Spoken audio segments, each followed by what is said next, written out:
bedane wong wayangan kuwi haram. Oh, ngono sing muni ngono. Ana. Aku ki nglakoni kok nganti terenyuh. Ora iso bedakne to budaya karo agama ki ora iso bedakne to. Oh, ngono.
Iki lagune nek gayeng men judule apa?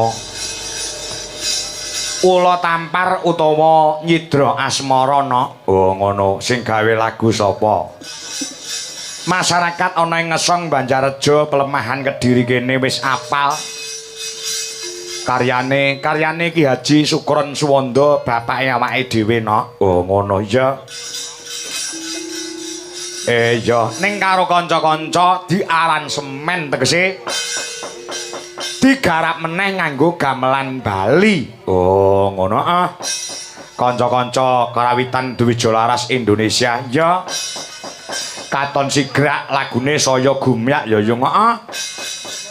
Lan aku wis matur lawan Bapak Haji Sukron Suwanda, Pak, pami lagunipun kula garap ngangge gamelan Bali piye? Wis kono Mas garapen supaya luwih apik, luwih bergas. Oh, ngono wis entuk izin karo sing gawe lagu wis. Ya. Kok yo penak dirungokne sak ketok kompak, ketok rampak. Lho ya jenenge nganggo latihan, nganggo proses no. Oh, ngono ah. Ketok lek krawitane ya mumpuni, sing nabuh ya jek nom-nom. Mula masyarakat ana ing Ngesong Banjarejo kene tak tari pami ngangge yogane Bapak dos pundi supados anggaranipun boten terlalu berat tumraping warga ana ing Ngesong kene pomo tak gawakne yogane ngesti budaya pripun masyarakat ora kersa no. Oh ora kersa. Ampun Pak Kangko, yogane nggih yoga jenengan, panjake jenengan Dwija Laras Indonesia. Oh ngono ah ya. Panjake Mbah Sukron pun tuwek-tuwek. Ngono ya ya heeh. Lah ya ah. Mula dina samangka awake dhewe komplit sak bergodo saka ing Karanganyar Surakarta Hadiningrat ya ngabiyantara sowan wis ora asing meneh tumraping warga ana kene ya aku malah ora ngitung lho no sing ngitung malah Pak Lurah oh penjane Mak Haji Samsuri heeh ora krasa jebul wis ping 12 anggone awake sowan ana ing Ngesong Banjarejo. Oh, ngono ah. Ya ya ngestoke dawuh banget le. Tresna kelawan awake dhewe sak kanca mula walaupun muncul dalang-dalang muda yang hebat. Dalang-dalang sing luwih apik timbang awake dhewe ning tetep nggondeli silaturahmi kelawan awake dhewe wingi ya sempat ditawarkan umpama dalange ganti piye ning masyarakat ora kersa tetep awake dhewe. Lah iki lho sing darani nutukake marang sejarah sing wis nate lumaku ana ing Ngesong. Para warga masyarakat ana kene wis tidak mau kelain hati. Oh, tetep awake dhewe sing tinimbalan marak sowan kanggo srana nyambung sih katresnan. Oh, ya, ngono ya jeng iya. Ora krasa kok ya ping 12 wisan. Lah iya ta. Monggo nek adate dalang dhisik utawa dalang sepuh. Dalang sepuh dhisik, dalang sing dhisik-dhisik kuwi nek ditanggap salah satu tempat. Kuwi genep ping 9. Kuwi kok tanpa pedhot, ora nate pedhot diganti dalang maksude. Genep ping 9, ping 10-e diwenehi gratis kuwi dalang-dalang dhisik. Oh, ngono ah. Ngono mula awake dhewe ya ora ninggalke sejarah ora bakal lari utawa oncat saka dalang-dalang pini sepuh dhisik. Gandeng dalang dhisik ping 9, ping 10 gratis, ora ujar, ora kaul. Anom Dwija Kangko putrane Mbah Dalang Wanda sumpah bengi iki anggere wis ditanggap genep ping 100 kuwi sing selanjutnya gratis. Lah umurmu nganti tekan pira lah ya. Ya mbok menawa ngono. Ya ya. Ya ya ngestoke dawuh heeh. Kaya ngene wae nek ora didukung karo kanca-kanca pengrawit, didukung karo kanca-kanca waranggana sing wis nglenggana ya.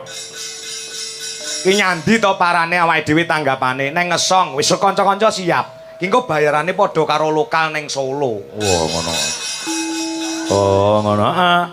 Oh ya aku njaluk ngapura karo kanca-kanca. Kanca-kanca iki sejarah tumraping Dalang Kangko, sejarah tumraping Dwija Laras Indonesia. Ya.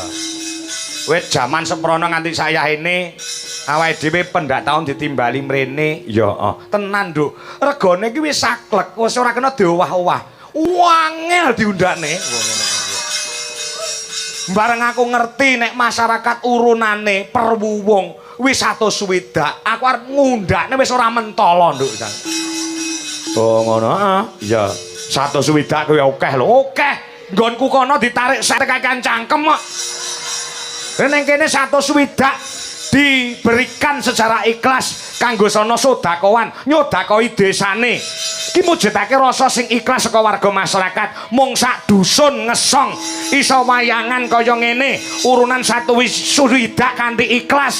Engko insyaallah bakal entuk ijazah sing luwih kathah, sing luwih barokah. Allahumma amin. Wo ngono, heeh. Nggonmu kono ngono, heeh tenan kuwi. Tarikane ngur 50. Oh ngono, heeh, dituwarike ya angel ranjama. Ngono ki ya nek sing ngomong, ora sudi nggih wayangan 50 tukane mie ayam kanggo wong sak omah. Oh ngono, heeh. Iya. Tur enek sing muni ra puwenak. Timbang nggih wayangan luwih becik. Kangge tuku liyane wong wayangan kuwi haram. Oh, ngono sing muni ngono. Ana. Aku ki nglakoni kok nganti terenyuh. Ora iso mbedakne to budaya karo agama ki ora iso mbedakne to. Oh, ngono. Sadurunge agama mlebu, ya ta?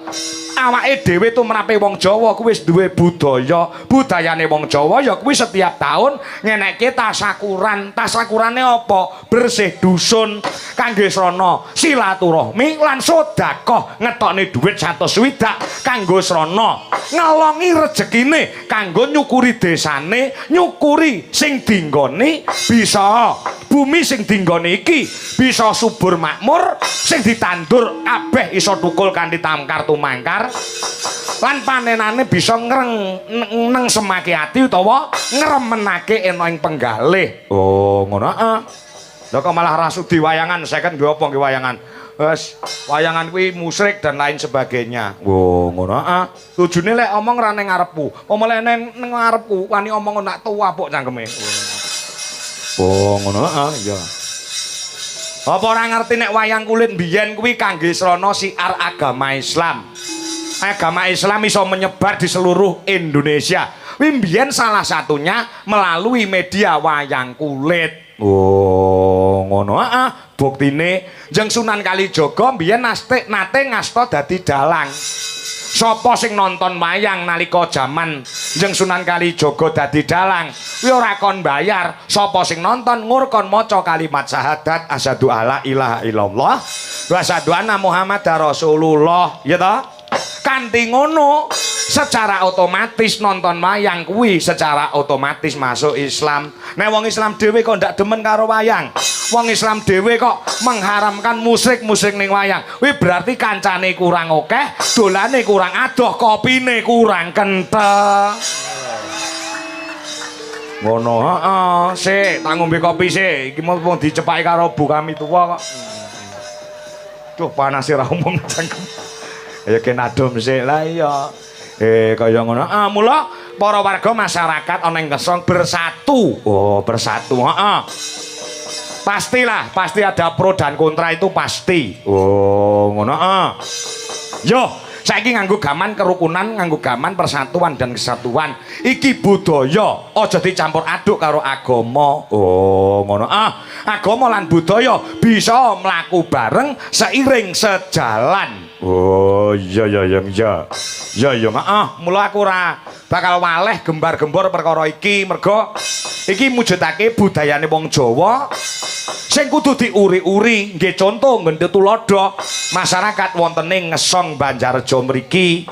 Oh, setiap tahun ora kendhat nggone nganake pagelaran sing kaya ngene iki nyodakoi desane sedekah bumi. Pamriye sakwise dienekke sedekah bumi, desa utawa dusun Ngesong dadi dusun ingkang baldatun Tuyibatun Warapun Gofur Gemah Ripah Lojinawi Kerto Toto Harjo murah sandang kang seta pangan adoh saka bencana alam, digampangke lek golek rejeki, diparingi lancar rezekine, diparingi sehat walafiat awake, diparingi panjang umure, diparingi berkah saka Gusti Allahe, wekasane murah sandang pangan lan papan, slamet dunyane, slamet akhirate.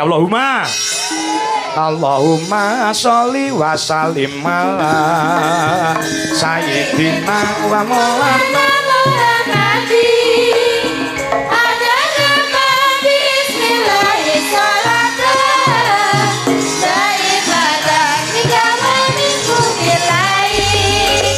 Yuk, Waranggono jumeneng ngandhap.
Di Kabupaten Kediri ada 2 tempat yang sak konco dispesialke no. Oh, ngono. Di Kabupaten Kediri 2 tempat yang dispesialke awake dhewe. Ya.